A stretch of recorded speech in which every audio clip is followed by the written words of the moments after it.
एक पान वाला रहता था जिसका नाम था बाबू पान वाला। गांव में उसका छोटा सा ठेला था। उसके हाथ का मीठा इलायची पान बहुत मशहूर था। ठेले में पान के साथ साथ बबलू, बिस्किट्स, नान कटाई, फरसान इत्यादि खाने की चीजें भी बेचता था। वो इस ठेले से हुई कमाई से अपना घर चलाता था और अपने बेटे यश को कॉलेज में पढ़ाता था। लेकिन यश को अपने पिताजी का पान बेचना बिल्कुल पसंद नहीं था। वो रोज अपने दोस्तों के साथ अपने पिताजी के पान के ठेले के सामने से गुजरता था। लेकिन जब बाबू उसे मदद के लिए पुकारता, वो कान में हेडफोन डाल के अनसुना करके वहाँ से निकल जाता था। बेटा यश, जरा ये पान धो देना। यश, यश, अरे सुनो तो। एक दिन बाबू तेज बुखार की वजह से बीमार पड़ गया। उसने यश को बुलाया। बेटा, मुझे नहीं लगता मैं अगले 5-6 दिन काम कर पाऊंगा। तुम जानते हो हमारा घर पान के ठेले पर ही चलता है। तुम्हारी अब गर्मियों की छुट्टियां चल रही है। मैं चाहता हूँ कि कुछ दिनों के लिए हमारा पान का ठेला तुम संभालो। क्या मैं पान का ठेला चलाऊं? क्या बात कर रहे हैं आप पिताजी? क्या इसलिए आप मुझे पढ़ा लिखा रहे? अब और ज्यादा शर्मिंदा मत कीजिए। पहले ही मुझे मेरे दोस्तों के सामने शर्मिंदा होना पड़ता है। ठीक है, तो आज से एक काम करना, तुम्हारे उन्हीं दोस्तों के घर खाना खाने जाना, उन्हीं से कॉलेज की फीस भी लेना और चाय नाश्ता वही कर लेना। बाल मूछ काटने के लिए भी पैसे उन्हीं से लेना, और हाँ, मोबाइल रिचार्ज भी उन्हीं से करवा लेना। मोबाइल रिचार्ज का नाम सुनते ही यश डर गया। नहीं, ठीक है, कुछ ही दिनों की बात है ना। मैं संभाल लूंगा आपका पान का ठेला। वैसे भी मैं एक संस्कारी बेटा हूँ, इतना तो आपके लिए कर ही सकता हूँ। चलो अच्छा है, देर से ही सही, तुम्हें अकल तो आई। आओ, मैं तुम्हें पान लगाना सिखाता हूँ। पिताजी मजाक अच्छा कर लेते हो आप।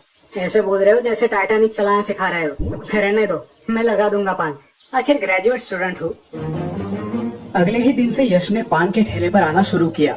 क्योंकि दुकान में बहुत गर्मी हो रही थी, उसने वहाँ कूलर लगवाया, चेयर पर कुशन डालकर फिर कान में हेडफोन डाल के आराम से गाने सुनने लगा। कुछ देर बाद एक कस्टमर ठेले पे आया। भाई, एक कलकत्ता कच्चा कट्टा बगैर सोप सधा पान लगाना। क्या क्या कहा? कलकत्ता जाना है तो स्टेशन चले जाओ। यहाँ क्या मिलेगा? यहाँ से सीधे जाओ और दाहिनी तरफ मुड़ो, सामने स्टेशन है। पता नहीं कहाँ से आते हैं। आई बात समझ में। इस बेवकूफ से बना पान खाऊंगा तो सारा मुंह जल जाएगा। पता नहीं बाबू भैया ने किसको ठेले पे बिठाया है। कुछ देर बाद दूसरा कस्टमर वहाँ आया। अरे बाबू चाचा कहाँ है? कई दिनों से दिखाई नहीं दिए। ठीक तो है ना? हाँ, एकदम ठीक है। आपको क्या चाहिए जल्दी बोलिए, मेरा गाना खत्म हो जाएगा। एक सादा पान लगाना। सादा मतलब सिंपल, मीन्स उसमें कुछ नहीं डालना होगा। यश ने एक पान पे सिर्फ चूना लगा के उसको दे दिया। पान खा के उस आदमी का मुंह बुरी तरह से जल उठा। उसने पान थूक दिया। अरे भाई, ये क्या खिलाया तुमने? सारा मुंह जल गया। आप ही ने तो सादा पान मांगा, इसलिए सिर्फ चूना लगा के दे दिया। बाप रे, ये तो एकदम बेवकूफ है। इससे बात करके भी कुछ फायदा नहीं। ये सोचकर दूसरा कस्टमर भी वहाँ से चला गया। यश के दोस्त विकी और मोंटी हर रोज ठेले पे टाइम पास करने आते। बहुत सारे चिप्स, वेफर्स खा के, कोल्ड ड्रिंक्स पी के वहाँ से चले जाते।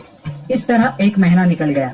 एक दिन यश ने बाबू से कहा, पिताजी, दुकान का सारा सामान खत्म होने को है, पैसे दीजिए, मैं मार्केट से माल लाता हूँ। क्यों नहीं खत्म होगा? गाँव वालों ने मुझे सब कुछ बताया है कि तुम कैसे ठेला चलाते हो। किसी भी ग्राहक को तुमने ढंग से पान बना के नहीं खिलाया। क्या करोगे तुम भविष्य में? देखो, मैंने कुछ पैसे जोड़कर गांव में 2 एकड़ जमीन खरीदी है, पूरे 10,000 रुपए में। अगर अगले 1 महीने में तुमने 10,000 नहीं कमाए तो मैं वो जमीन किसी अनाथ आश्रम को दान कर दूंगा। तब तुम्हारी अकल ठिकाने आएगी। ये सुनकर यश डर गया। अगले ही दिन वो जब ठेले पे बैठा था, यार ये तो बड़ी मुसीबत हो गई, कुछ तो जुगाड़ करना होगा। 10,000 रुपए कहाँ से लाऊं? तभी पड़ोस के गांव का मुखिया अपनी कार में वहां आया। सुनो, परसों मेरे बेटे की शादी है और कल मेहंदी। दोनों दिन खाने के बाद मेहमानों को बढ़िया पान खिलाना है। मैंने तुम्हारे मीठे पान के बारे में बहुत सुना है। दिन के 200 पान लगेंगे और वहां आके तुम्हें ताजे ताजे पान मेहमानों को खिलाने होंगे। कर पाओगे? ये तो बहुत अच्छा मौका है पैसे कमाने का। हाँ, जरूर, क्यों नहीं। उसने अपने दोस्त मोंटी और विकी को बुलवाया।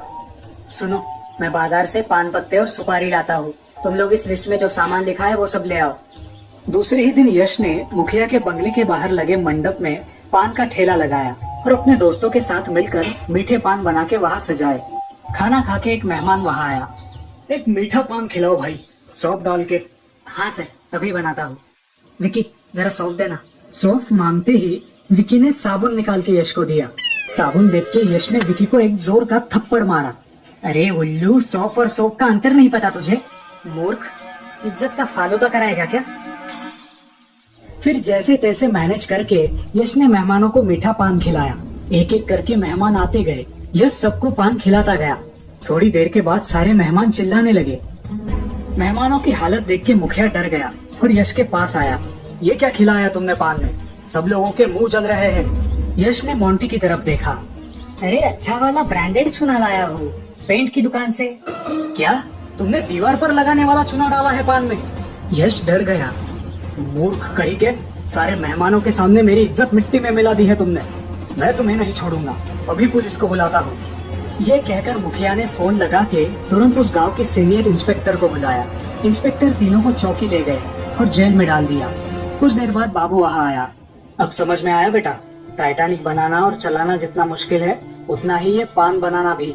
किसी भी काम को हल्के में मत लो। तुम तो बुद्धू हो ही, साथ में तुम्हारे ये दोस्त भी मूर्ख है। किसी भी चीज को बिना सीखे करने जाओगे तो यही नतीजा होगा। हमें माफ कीजिए पिताजी। ठीक है, मैंने इंस्पेक्टर से बात कर ली है, वो तुम्हें छोड़ देंगे। वो अपनी पढ़ाई पे ध्यान दो, ठेला मैं संभाल लूंगा। अगले दिन से बाबू अपना पान का ठेला संभालने लगा। यश कॉलेज से आने के बाद कुछ समय ठेले पे बिताने लगा और बाबू का हाथ भी बटाने लगा। तो देखा दोस्तों, कोई भी काम अगर आप बिना सीखे, बिना समझे करने जाओगे तो अच्छे से कर नहीं पाओगे और खुद का ही नुकसान कर बैठोगे। तुम किस चीज का व्यापार कर रहे हो, इससे ज्यादा महत्वपूर्ण है कि तुम कैसे व्यापार कर रहे हो।